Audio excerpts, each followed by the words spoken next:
সামনে যাদের primary viva পরীক্ষা এবং দর্শন নিয়ে যারা পড়াশোনা করেছেন, এই ভিডিওটি আপনাদের জন্য অত্যন্ত গুরুত্বপূর্ণ। এই ভিডিওতে আমরা আলোচনা করব দর্শন প্রাইমারি ভাইবা নোটের 1 নম্বর রিয়েল ভাইবা এক্সপিরিয়েন্সটি। আশা করছি আসন্ন ভাইবা পরীক্ষায় আপনারা এখান থেকে কমন পেয়ে যাবেন। যার ভাইবা এক্সপিরিয়েন্স নিয়ে আমরা আলোচনা করব তার নাম হচ্ছে সরণী শেখ। তিনি কারমাইকেল কলেজ থেকে পড়াশোনা করেছেন এবং ভাইবা পরীক্ষায় অংশগ্রহণ করেছিলেন লালমনিরহাট জেলা থেকে।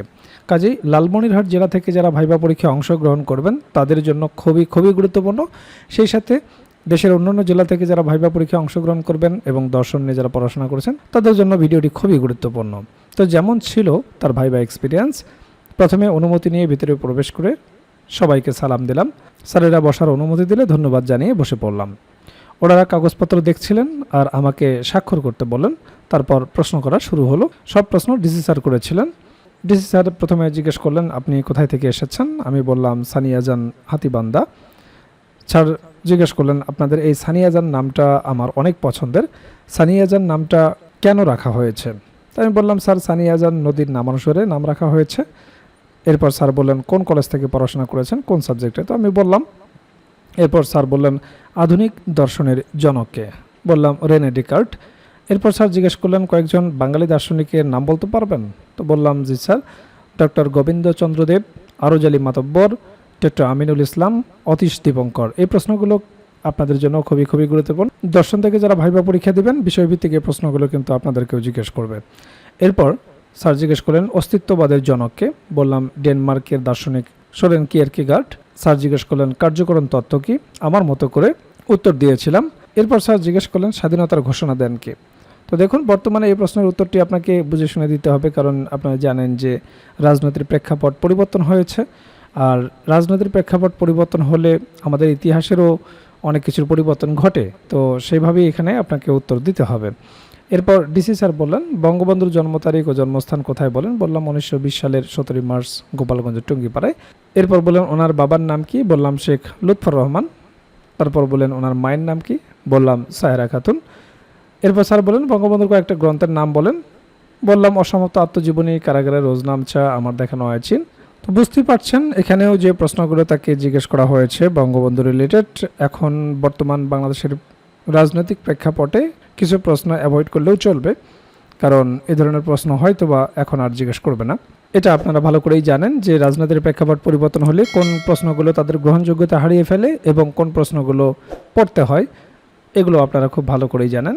সর্বশেষ ডিসি স্যার 5ম শ্রেণীর প্রিফেসটা পড়তে বললেন এবং বাংলায় অনুবাদ করতে বললেন। 3-4 লাইন অনুবাদ করার পর বললেন, আর বলতে হবে না, অনেক ভালো বলেছেন, এবার আপনি আসুন। আমি ধন্যবাদ দিয়ে 2 পা পিছিয়ে সালাম জানিয়ে বের হয়ে আসলাম। তো আপনারা দেখলেন ভাইবা বোর্ডে কী ধরনের প্রশ্নগুলো জিজ্ঞেস করা হয়, কোন বিষয় থেকে প্রশ্ন জিজ্ঞেস করা হয়। আর এই বিষয়গুলো নিয়েই আমরা তৈরি করেছি প্রাইমারি ভাইবার জন্য কমপ্লিট একটা প্যাকেজ, যে প্যাকেজে আপনার বিষয়ভিত্তিক ভাইবা প্রশ্ন তো থাকবে, একেবারে রিয়েল ভাইবার আলোকে বিষয়ভিত্তিক নোটটি তৈরি করা হয়েছে, যেখানে বিগত বছরে যে রিয়েল ভাইবাগুলো হয়েছে তা সুন্দরভাবে সমাধান করে দেওয়া হয়েছে। সেই রিয়েল ভাইবাগুলোও যদি আপনারা ভালো মতো দেখে যান, সেখান থেকেই বেশিরভাগ প্রশ্ন আপনারা কমন পেয়ে যাবেন। এছাড়াও আপনারা জানেন যে ডিপার্টমেন্টে আপনি ভাইবা দিতে যাবেন, সেই ডিপার্টমেন্ট সম্পর্কে অবশ্যই আপনাকে প্রশ্ন জিজ্ঞেস করতে পারে। তো সেই বিষয় সম্পর্কে একটা ভাইবা নোট থাকবে, প্রাইমারি সম্পর্কিত একটা ভাইবা নোট থাকবে। প্রাইমারি ভাইবায় অবশ্যই আপনাকে অনুবাদ জিজ্ঞেস করবে, অনুবাদের উপর একটা ভাইবা নোট থাকবে, যেগুলো প্র্যাকটিস করে গেলেই যথেষ্ট। এরপর আপনার নিজ জেলা সম্পর্কে অবশ্যই আপনাকে 2-1টি প্রশ্ন জিজ্ঞেস করতে পারে। আপনার জেলা কেন বিখ্যাত? আপনার জেলা দর্শনীয় স্থান কি? আপনার জেলার নামকরণ ইতিহাস কি? বিখ্যাত খাবার কি?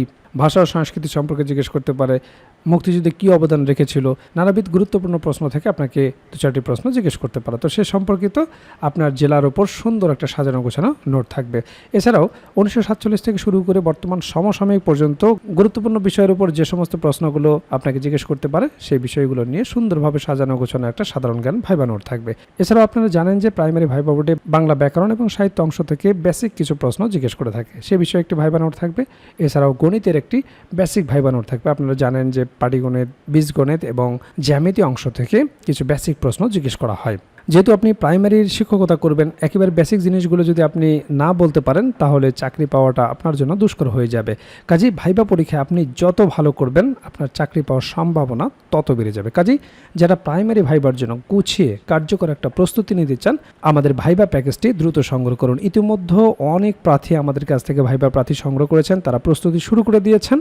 এখনও যারা প্রস্তুতি গুছিয়ে নিতে পারেন না, স্ক্রিনে দেওয়া হোয়াটসঅ্যাপ নাম্বারে যোগাযোগ করে আমাদের কাছ থেকে প্রাইমারির এই ভাইবা প্যাকেজটি সংগ্রহ করতে পারেন। প্যাকেজটি আপনারা দুইভাবে নিতে পারবেন, আপনারা হার্ড কপি নিতে পারবেন কুরিয়ারের মাধ্যমে, এছাড়াও পিডিএফ প্যাকেজ আপনারা নিতে পারবেন। কাজেই দেরি না করে দ্রুত স্ক্রিনে দেওয়া হোয়াটসঅ্যাপ নাম্বারে যোগাযোগ করে প্যাকেজটি সংগ্রহ করুন।